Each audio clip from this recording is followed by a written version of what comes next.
All right, it's got to be something going on if I'm doing a video because I don't do many of these, but this is a really important subject, so I wanted to sort of spread the word about it.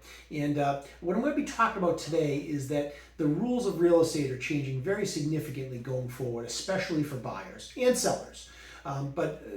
Starting August 17th, so in a couple of weeks, going forward, buyers will need to have signed a contract to see any home with a real estate agent.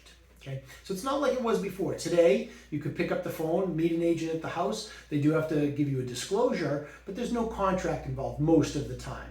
But it's going to be forced upon agents and buyers going forward. So what does that mean? So that means a couple of weeks from now, if you are a buyer and you show up at a house and you haven't discussed this ahead of time, there's going to be some agent with a contract requiring you to sign that right there.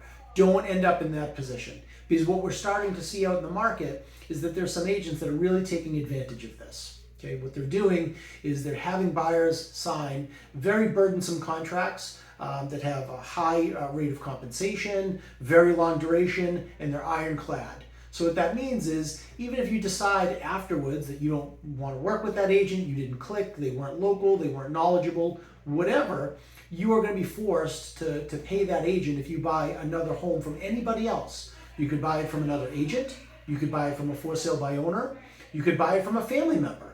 And some agent might be knocking on your door and saying, hey, you owe me $15,000 because you bought this house. So that's not what you want to do.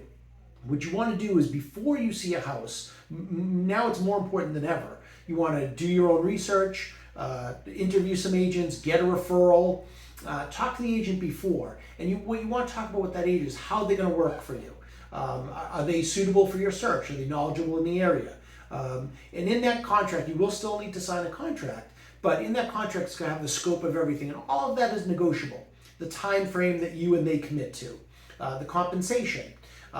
Hopefully things don't change that much, and most sellers are offering compensation or understand that that will be a part of the negotiation, but you should work all this up front. That contract can be for just that house. It could be just for that day. It could be for no dollars until you get a feel for them. So I guess all of this, what I want buyers especially to take away from this is don't just show up at a house expecting to see it and then sign something that's put in front of you. You need to have time to review it, talk about it, negotiate it with the agent, and have a good feeling with that agent that that's the person you want to work with going forward and under the terms that you both agree to that make sense for you as a buyer.